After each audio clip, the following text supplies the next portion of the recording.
माता वैष्णो देवी को शक्ति का प्रमुख केंद्र माना जाता है। ऐसी मान्यता है कि सच्चे मन और श्रद्धा से मांगी गई हर मनोकामना यहाँ पूर्ण होती है। ये भारत के प्रमुख शक्तिपीठों में से एक है और करोड़ों श्रद्धालुओं की अटूट आस्था का केंद्र है। माता वैष्णो देवी मंदिर भारत के सबसे पवित्र और प्रसिद्ध तीर्थ स्थलों में से एक है। इसका पवित्र भवन जम्मू कश्मीर के रियासी जिले में त्रिकुटा पर्वत की गुफा में स्थित है। ये समुद्र तल से लगभग 5200 फीट की ऊंचाई पर विराजमान है। प्रत्येक वर्ष लाखों करोड़ों श्रद्धालु यहाँ दर्शन करने आते हैं। इस पवित्र स्थान को माता रानी का दरबार भी कहा जाता है। यहाँ पहुँचने के लिए सबसे नज़दीकी रेलवे स्टेशन कटरा है, जबकि निकटतम हवाई अड्डा जम्मू में स्थित है। कटरा से ही यात्रा की शुरुआत होती है। माता वैष्णो देवी को देवी दुर्गा, लक्ष्मी और सरस्वती का संयुक्त स्वरूप माना जाता है। पौराणिक कथा के अनुसार त्रेता युग में एक भक्त श्रीधर के घर माता ने कन्या रूप में जन्म लिया था। उसी समय एक तांत्रिक साधु भैरवनाथ माता के पीछे पड़ गया। उससे बचने के लिए माता त्रिकुटा पर्वत की गुफा में चली गई और वहां तपस्या करने लगी। अंततः माता ने भैरवनाथ का वध किया। मरते समय भैरवनाथ ने माता से क्षमा मांगी।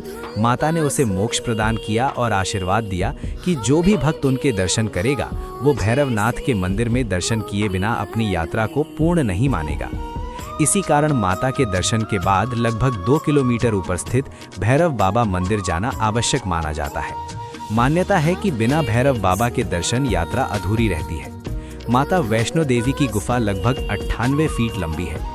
यहाँ 3 प्राकृतिक पिंडियां विराजमान हैं: महाकाली, महालक्ष्मी, महासरस्वती। ये तीनों पिंडियां मिलकर माता वैष्णो देवी का दिव्य स्वरूप बनाती हैं। यहाँ किसी मूर्ति की स्थापना नहीं की गई है, बल्कि प्राकृतिक रूप से प्रकट हुई पिंडियों की ही पूजा अर्चना की जाती है। यात्रा की शुरुआत कटरा से होती है। कुल दूरी लगभग 13 से 14 किलोमीटर है। यात्रा प्रारंभ करने से पहले पंजीकरण अनिवार्य है। ये पंजीकरण ऑनलाइन या कटरा में स्थित यात्रा काउंटर से कराया जा सकता है। बिना यात्रा पर्ची के आगे बढ़ने की अनुमति नहीं दी जाती। यात्रा मार्ग के प्रमुख पड़ाव इस प्रकार है: कटरा, जो कि यात्रा प्रारंभ स्थल है; बाणगंगा, मान्यता है कि माता ने अपने धनुष से बाण चलाकर यहाँ जलधारा प्रकट की थी; चरण पादुका, अर्धकुमारी यानी गर्भजून गुफा, यही वो स्थान है जहाँ माता ने लगभग 9 महीने तक तपस्या की थी; सांझी छत, ये मार्ग का सबसे ऊंचा बिंदु है जहां से माता का भवन दिखाई देता है; माता का भवन, भैरव मंदिर। भक्त अपनी सुविधा अनुसार विभिन्न तरीकों से यात्रा कर सकते हैं: पैदल, घोड़ा या खच्चर, पालकी, हेलीकॉप्टर या बैटरी कार के माध्यम से। मंदिर का प्रबंधन श्री माता वैष्णो देवी श्राइन बोर्ड द्वारा किया जाता है। ये बोर्ड यात्रियों की सुरक्षा, सुविधा और समुचित व्यवस्था का ध्यान रखता है। माता वैष्णो देवी में सबसे अधिक भीड़ विशेष अवसरों पर होती है, जैसे चैत्र नवरात्रि, शारदीय नवरात्रि, दीपावली, नववर्ष। नवरात्रि के दौरान विशेष पूजा, आरती और भजन कीर्तन का भव्य आयोजन किया जाता है। मौसम की दृष्टि से मार्च से जून तक का समय सबसे सुहावना माना जाता है। जुलाई से सितंबर के बीच वर्षा होती है, जबकि अक्टूबर से फरवरी तक ठंड और कभी-कभी बर्फबारी भी होती है।